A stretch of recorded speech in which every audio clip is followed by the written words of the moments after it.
Hello students, आज का हमारा टॉपिक है rectilinear motion under conservative forces. Previous lecture के अंदर हमने डिस्कस किया था कि जो मैकेनिकल एनर्जी होती है उसे हम E इक्वल टू के प्लस यू लिखते हैं। ठीक है, जो हमारी यांत्रिक ऊर्जा होगी वो क्या होगी, के plus you, kinetic energy plus potential energy. ठीक है, तो kinetic energy and potential energy जो होगी इनका जो सम होगा उसे हम मैकेनिकल एनर्जी कह रहे थे, और ये क्या रहती है, कंजर्वेटिव फोर्सेस के अंडर संरक्षित रहती है, कंजर्व रहती है। ठीक है, तो एनर्जी कंजर्वेशन जो अपनी मैकेनिकल एनर्जी कंजर्वेशन है इसको यूज करके आज के लेक्चर में हम निकालेंगे कि जो कंजर्वेटिव फोर्सेज हैं उनके अंदर यदि हम सरल रेखीय गति की बात करें तो वो किस तरह से एक्सप्रेशन होगा उसका। ठीक है, तो यहाँ पर हम मैकेनिकल एनर्जी कंजर्वेशन को यूज करेंगे। ठीक है, तो rectilinear motion under conservative forces, तो यहाँ पर हमारा टॉपिक है संरक्षी बलों के अंतर्गत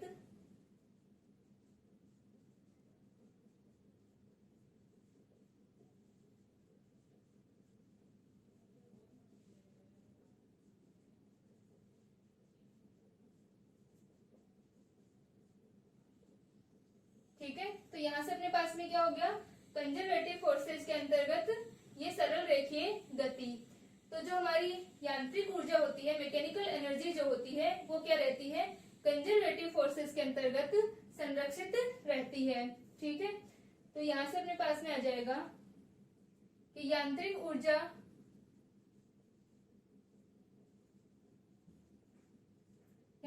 हमारी इक्वल टू के प्लस यू होती है और वो संरक्षित रहती है। इसे हम यांत्रिक ऊर्जा संरक्षण का नियम कहते हैं। तो हम इसे लिख सकते हैं संरक्षी बलों के अंतर्गत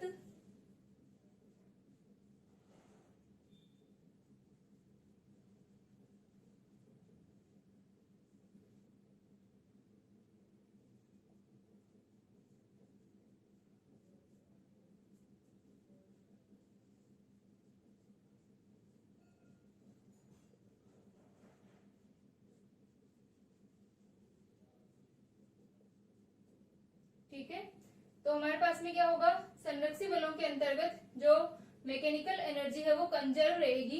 तो हम इस लॉ को यूज करके कि हमारी मैकेनिकल एनर्जी जो है वो कंजर्व रहेगी, हम किसी भी कण की सरल रेखीय गति को निकाल सकते हैं।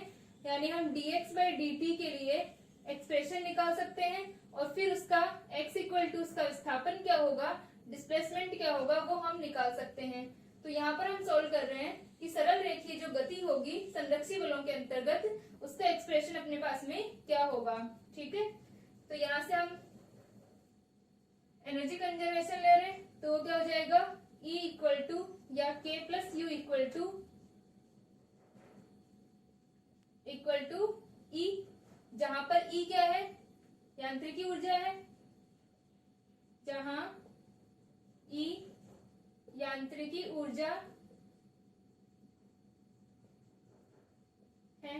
ठीक है, तथा अपने पास में K जो है वो काइनेटिक एनर्जी है और U जो है वो पोटेंशियल एनर्जी है। तो इसे हम लिख सकते हैं half m dx by dt का whole square. K equal to क्या होता है, हाफ mv स्क्वायर होता है। ठीक है, तो K इक्वल टू अपने पास में हाफ mv स्क्वायर होता है, जहां पर v क्या होता है, वेलोसिटी होती है, वेग होता है, और v को हम क्या लिखते हैं, v equal to dx upon dt। तो यहाँ पर भी हम लिख सकते हैं half m dx upon dt का होल स्क्वायर। ठीक है, तो यहाँ से अपने पास में क्या आ जाएगा, plus ux equal to e, ये अपने पास में आ गया। इसको हम किसके लिए सोल्व कर रहे हैं, dx by dt के लिए, यानी हमारी जो सरल रेखीय गति है कंजर्वेटिव फोर्सेस के अंतर्गत वो हम देखना चाह रहे हैं कि किस प्रकार से उसका एक्सप्रेशन होगा। तो इसके लिए हम सोल्व कर रहे हैं dx by dt के लिए। तो dx by dt का एक्सप्रेशन हम लिख लेंगे, तो हम इसे लिख लेंगे, इसे dx by dt के लिए हल करने पर, ठीक है, तो dx by dt के लिए अपने पास में एक्सप्रेशन क्या आ जाएगा,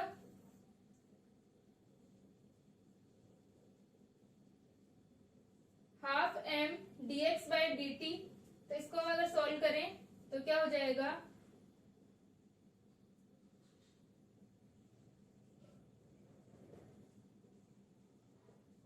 इक्वल टू,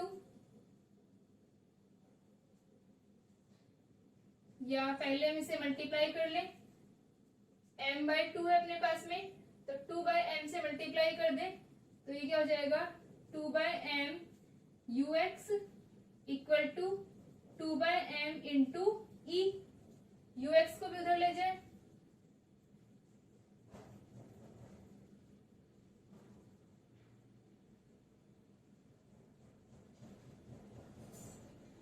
ठीक है। तो यहां से अपने पास में क्या आ गया, 2/m E minus U X. तो dx अपॉन dt क्या होगा, root 2/m E minus U X. ठीक है, ये हमारे पास में क्या आ गया, dx बाय dt के लिए एक्सप्रेशन आ गया। ठीक है, यहां तक लिखे इसे।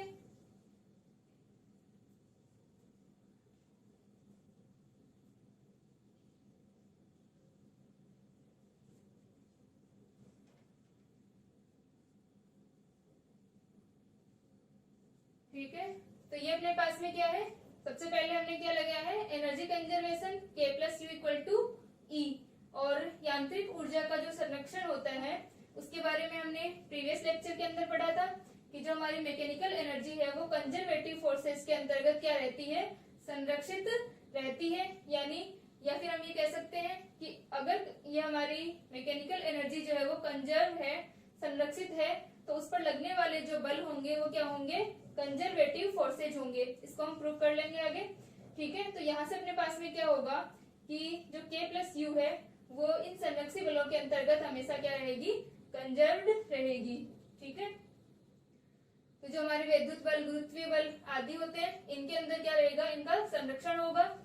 तो यहाँ तक आ गया, dx upon dt equal to root 2/m E minus U X. आगे से हम सॉल्व करें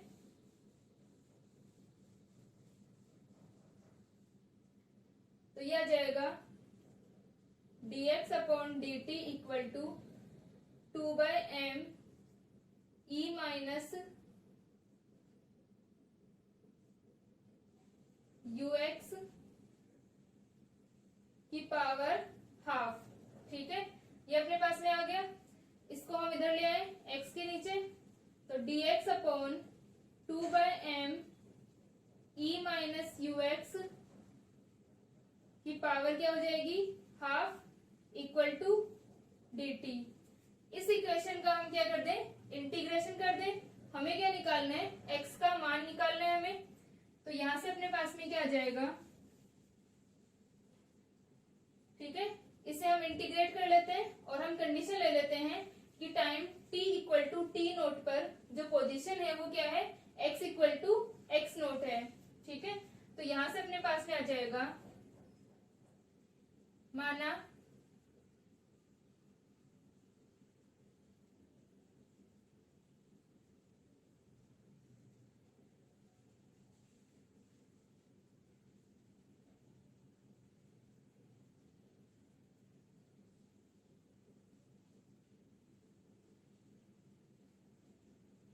ठीक है, तो यहां से हम x नोट है तो हम क्या करें, इक्वेशन नंबर जो हमारी थर्ड है, ये जो हमारी इक्वेशन है इसको हमने 2 दिया था, तो यहां से क्या हो जाएगा, अतः समीकरण 3 के समाकलन से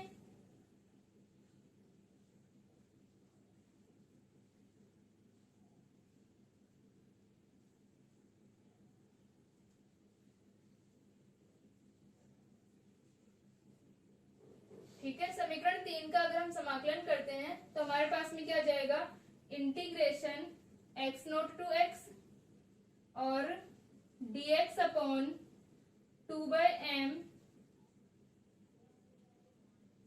ई माइनस यू एक्स की पावर हाफ। ठीक है, तो root 2m E minus U x आ जाएगा 2/m और इक्वल टू आ जाएगा t naught to t। dt।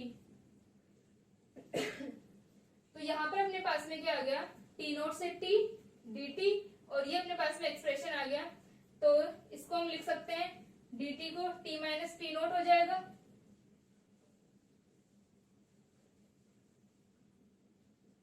तो ये अपने पास में हो गया x naught to x dx divided by 2/m e minus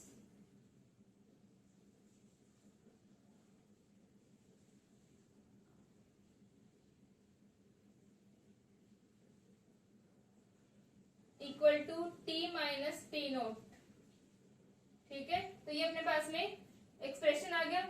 अब इसके अंदर हम क्या रख सकते हैं कि हमें पता है कि जो फोर्स होता है या कंजर्वेटिव जो फोर्सेज होते हैं उसके लिए क्या होता है कि F इक्वल टू माइनस का डेल्टा U होता है। ठीक है, माइनस का ग्रेडियंट ऑफ U होता है।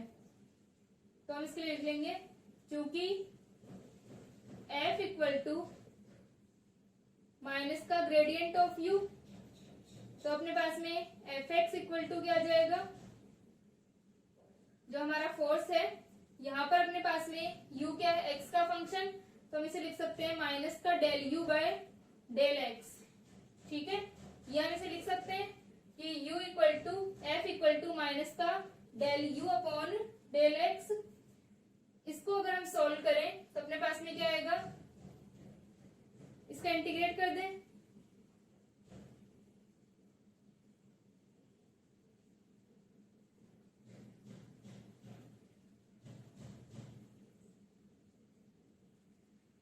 ठीक है, तो इसे हम समाकलन करेंगे तो अपने पास में x में और u में रिलेशन आ जाएगा। तो f इक्वल टू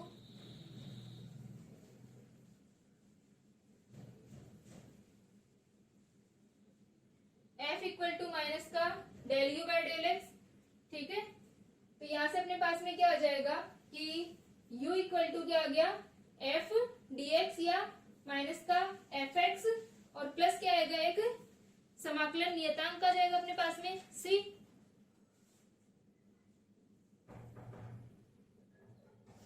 ठीक है, तो यहां से अपने पास में आ गया f इक्वल टू माइनस का del u by del x था, तो u इक्वल टू माइनस का fx प्लस c, जहां c नियतांक है। ठीक है, अब यदि हम कंडीशन क्या लें कि यदि x इक्वल टू 0 पर u इक्वल टू क्या है, 0 है,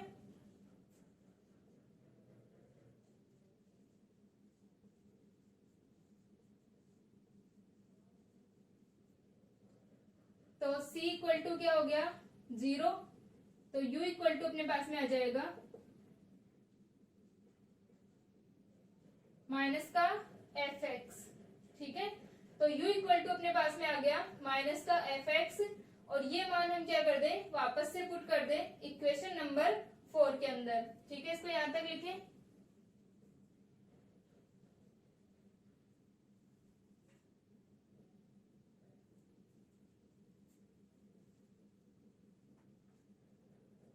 तो u equal to minus F X हम यहाँ रख सकते हैं इक्वेशन नंबर 4 के अंदर।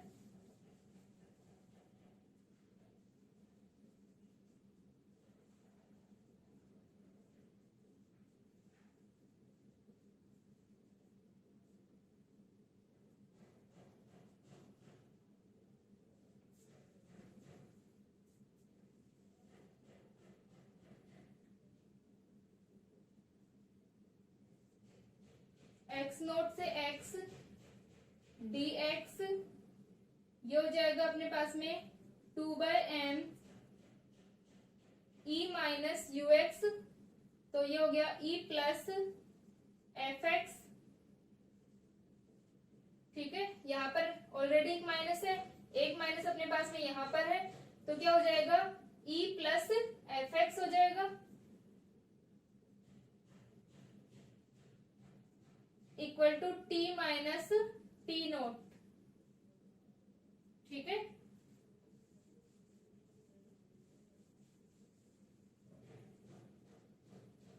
अब हम ले लें कि हमारी जो प्रारंभिक स्थिति स्थिति है वो क्या है, टी नॉट इक्वल टू 0 और एक्स नॉट इक्वल टू 0 है। तो अपने पास में क्या आ जाएगा, इसको हम इंटीग्रेट कर लेंगे। ठीक है, प्रारंभिक स्थिति हम क्या ले रहे हैं, T naught equal to 0, X naught equal to 0। तो यहां से हम इसको सॉल्व कर सकते हैं। तो ये अपने पास में आ जाएगा, माना टी नॉट इक्वल टू 0 पर एक्स नॉट इक्वल टू 0। ठीक है, तो कंडीशन अपने पास में क्या हो गई, 0 to X dx upon 2/m e plus F x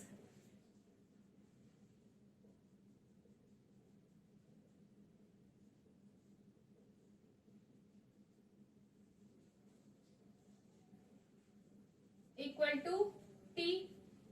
यहां से अपने पास में 2/m की पावर हाफ, इसे अगर हम बाहर रखें तो ये क्या हो जाएगा, m/2 की पावर हाफ। ठीक है, और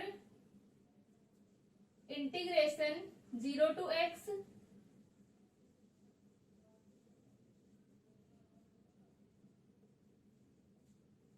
m/2 को हम वापस उधर ले जाएं,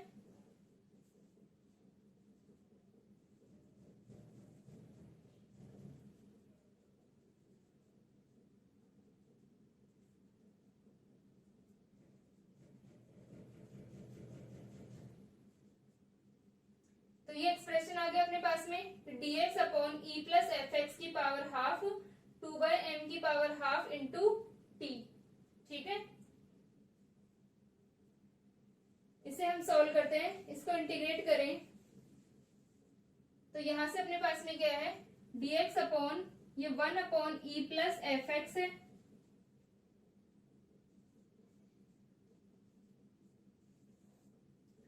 तो जो हमारा E है वो तो क्या है, कांस्टेंट है। E तो हमारी कंजर्व एनर्जी है, जो ये कांस्टेंट रहेगी। Fx का क्या होगा, यहाँ पर इंटीग्रेशन होगा, तो ये किसकी फॉर्म हो गई, 1 अपॉन एक्स की पावर हाफ की फॉर्म हो गई।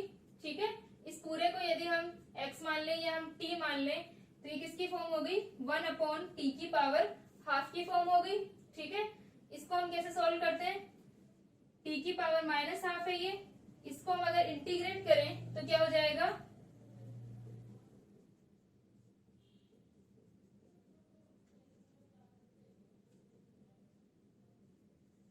यानी ये अपने पास में आ जाएगा 2t की पावर हाफ।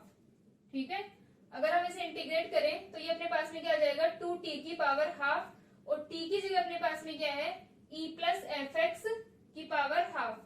तो यहां से अपने पास में आ गया 2 e प्लस एफ एक्स की पावर हाफ।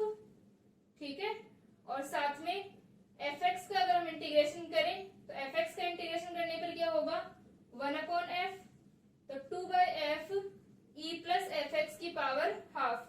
ठीक है, अपने पास में एक्सप्रेशन क्या आएगा, e प्लस एफ एक्स की पावर हाफ ऊपर आ जाएगी और 2 अपॉन एफ आ जाएगा साथ में, और लिमिट हमारी क्या है, 0 से x equal to 2 upon m की पावर हाफ इंटू t। ये अपने पास में आ गया, इसके अंदर हम लिमिट पुट कर दें। ठीक है, लिमिट पुट करके हम x का मान निकाल लेंगे।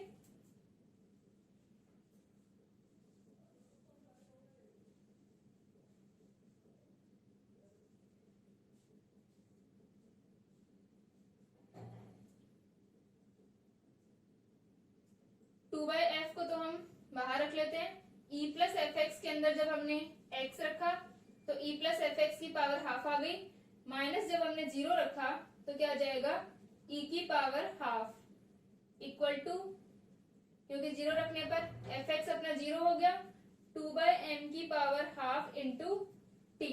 ये अपने पास में एक्सप्रेशन आ गया। इसको सोल्व करके हम क्या निकाल सकते हैं, x का मान निकाल सकते हैं। ठीक है, तो x के लिए अगर हम इसको सॉल्व करें तो क्या हो जाएगा,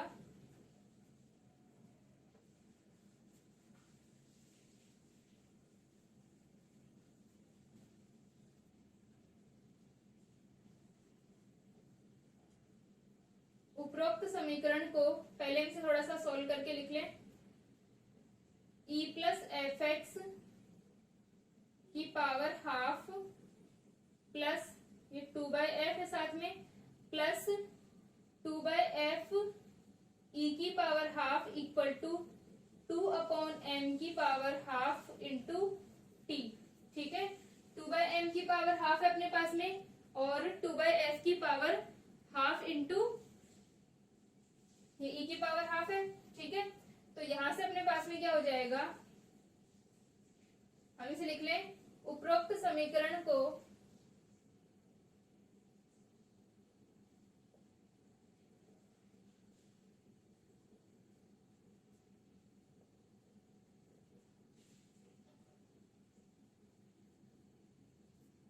ठीक है, तो उपरोक्त समीकरण को हम क्या करें, x के लिए सोल्व करें। तो x के लिए अगर हम इसे सोल्व करेंगे तो हम इसको इस साइड ले आते हैं, तो ये हो जाएगा 2/f e plus F x की power half equal to 2/m की पावर हाफ इंटू t। ठीक है, और साथ में अपने पास में क्या आ जाएगा,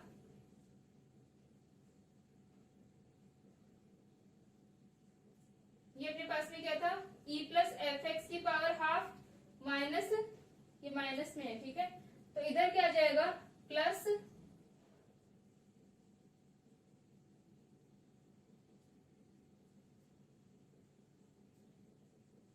इसे और सोल्व कर लेते हैं, फिर हम x का मान निकाल लेंगे इस इक्वेशन से। ठीक है, इसे सोल्व करते हैं पहले।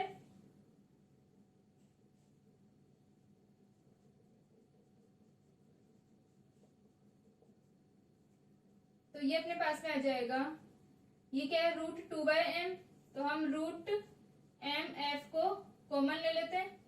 तो ये अपने पास में क्या आ गया, √2 और f(t), ठीक है, प्लस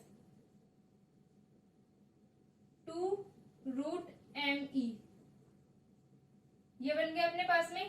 ठीक है, √m और √f को हमने यहाँ पर एलसीएम लिया है, तो यहाँ पर अपने पास में आ जाएगा √2f into T plus 2√m into E. ठीक है, ई का भी रूट है और m का भी रूट है, दोनों की पावर हाफ है, तो इसे हम साथ में लिख लेते हैं √me। अब हम इस पूरे का स्क्वायर कर दें। ठीक है, दोनों साइड स्क्वायर करें, तो ये हो जाएगा 4f square equal to 4f square into e plus F X. ठीक है, इसका भी स्क्वायर होगा, तो इसकी पावर हाफ जो है वो हट जाएगी।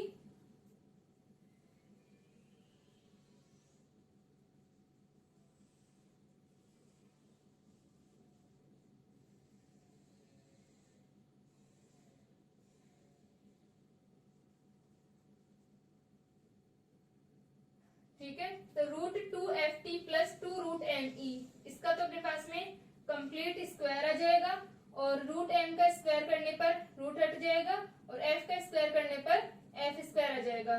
ठीक है, इसको यहां तक लिखें, f स्क्वायर दोनों साइड कैंसिल हो जाएगा और 4 को अपॉन में ले जाएंगे उसे।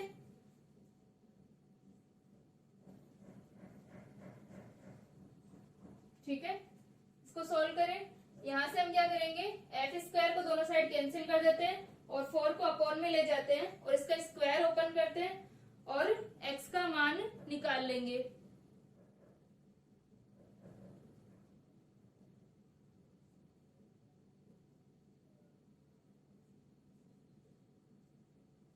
सोल्व करें इसे, तो एफ स्क्वायर से एफ स्क्वायर अपना कैंसिल हो गया, तो e प्लस एफ एक्स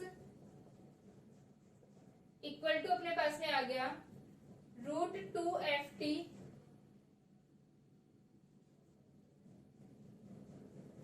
इसको भी स्क्वायर ओपन कर लेते हैं। इसका स्क्वायर हम ओपन करें तो a प्लस बी का होल स्क्वायर, तो a स्क्वायर क्या हो जाएगा, 2f square t square plus b square क्या होगा, 4me प्लस का 2ab, तो 2a क्या रूट एफ टी और बी क्या है 2 रूट एम ई। यहां तक आ गया अपने पास में, ठीक है। A square plus B square plus का 2 ए बी, तो रूट 2 एफ टी और रूट एम ई ये अपने पास में आ गया। अपॉन में आ जाएगा अपने पास में 4m, एफ स्क्वायर कैंसिल हो गया तो ये कितना आ गया 4m आ गया, ठीक है।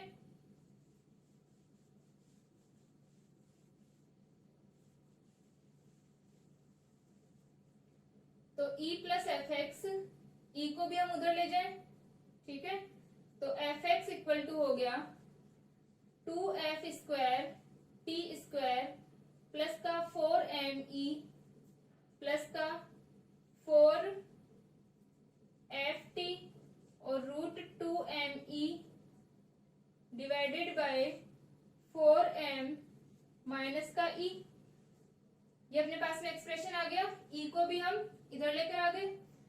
इसको हम सॉल्व करें तो F X equal to 2f square T square plus का 4me प्लस का 4m को हम एलसीएम ले लेंगे और सॉल्व करते हैं इसे।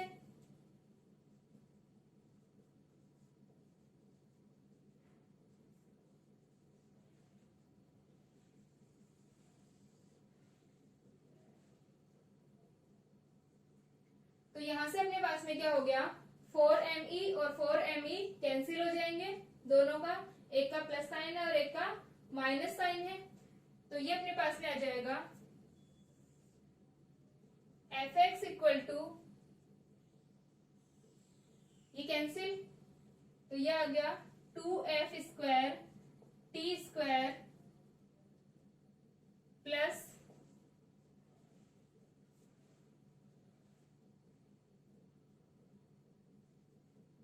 4ft रूट 2me अपॉन, इस f को भी हम इधर ले लेते हैं 4mf, ठीक है। ये आ गया अपने पास में। तो x इक्वल टू हो जाएगा 2f square T square upon 4mf plus 4ft upon 4mf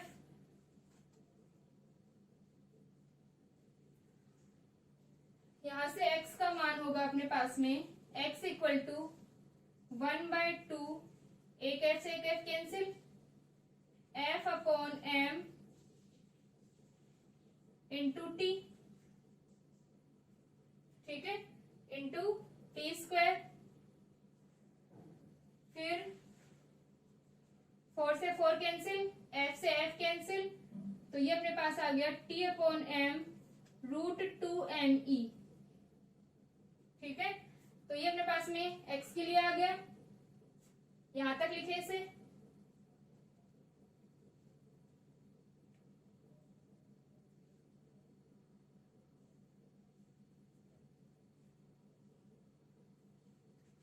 ठीक है, यहां तक लिख लें। इसे हम थोड़ा सा और सॉल्व कर सकते हैं। m से m कैंसिल होगा तो e अपॉन m आ जाएगा अपने पास में रूट के अंदर,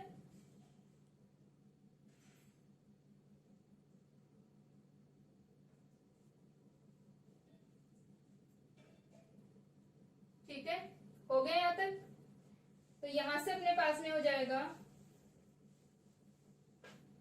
x इक्वल टू क्या है 1/2f/m इंटू टी स्क्वायर, तो हम इसे लिख लेंगे x equal to 1/2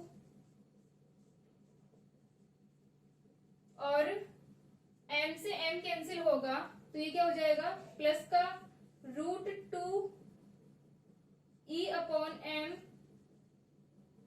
into T, ठीक है।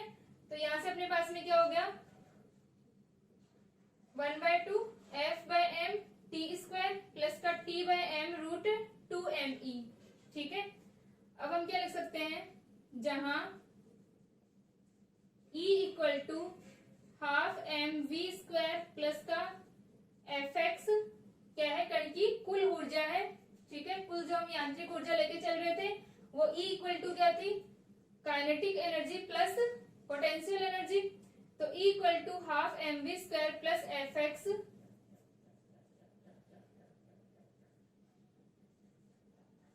कण की कुल ऊर्जा है।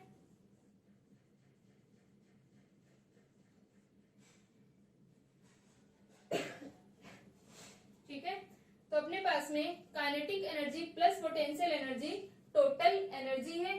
तो टोटल एनर्जी के लिए हम यहाँ लिखें, और यदि हमारे पास में x इक्वल टू 0 पर v equal to V naught है,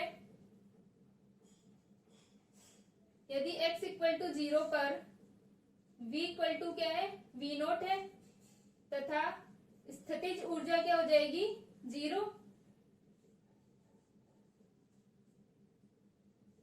है।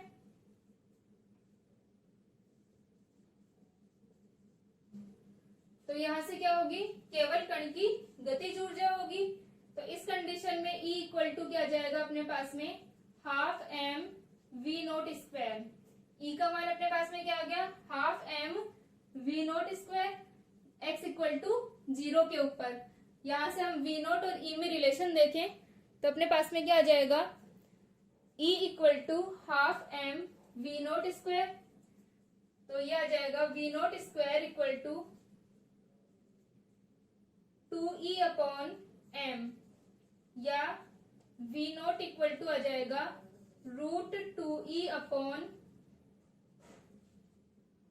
m। ठीक है, v नोट का अपने पास में मान क्या आ गया, रूट 2e अपॉन m आ गया। और दूसरा अपने पास में क्या है, एक f बाय m है।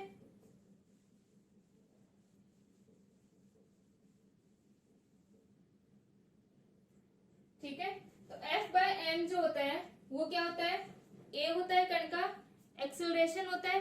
ठीक है, तो यहां से अपने पास में क्या होगा, f बाय m को हम क्या लिख सकते हैं, f इक्वल टू, चूंकि f equal to M A, तो f upon m equal to a क्या है, कण का त्वरण है। तो एक्सेलरेशन का अपने पास में मान आ गया f by m equal to a। ये सारी वैल्यूज हम इसके अंदर रख दें।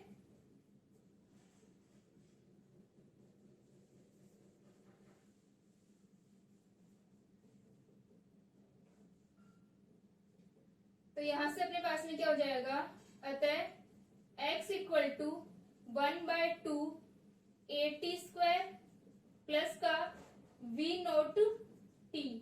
और ये क्या है, हमारा गति का समीकरण है। गति के तीनों समीकरण होते हैं अपने पास में। यहाँ पर अपने पास में x equal to half AT square plus का v नोट t है, और ये क्या है, गति का समीकरण। s equal to ut plus half AT square अपने पास में होता है। ठीक है, तो यहाँ से हम देख सकते हैं, जहां पर s डिस्टेंस होती है, तो यहाँ पर अपने पास में क्या आ गया, x equal to V naught उसका प्रारंभिक वेग है, तो v नोट t प्लस का हाफ AT स्क्वायर। ये क्या आ गई, गति की समीकरण आ गई। और ये गति के समीकरण हमें कब मिल रहा है, कंजर्वेटिव फोर्सेस के अंतर्गत यदि कोई कण गति करता है तो उसका जो गति का समीकरण अपने पास में इस प्रकार होगा। और जो कंजर्वेटिव फोर्सेज होते हैं हमारे, उसके अंदर यांत्रिक ऊर्जा जो है वो संरक्षित रहती है, मैकेनिकल एनर्जी जो होगी वो कंजर्व्ड रहेगी। और इसी प्रिंसिपल को लेकर के हम क्या कर रहे थे, इसकी इक्वेशन निकाल रहे थे। तो ये क्या हो जाएगा,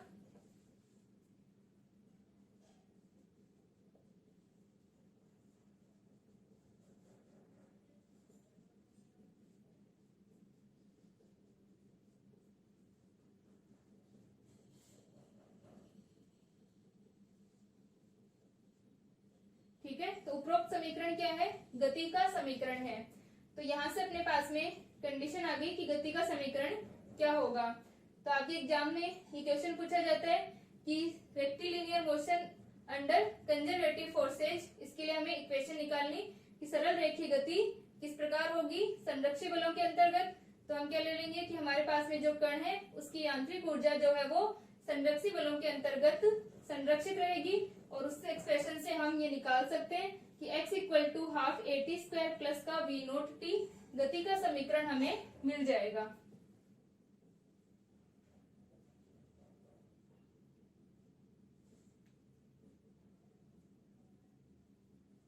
ठीक है, तो ये अपने पास में गति का समीकरण है।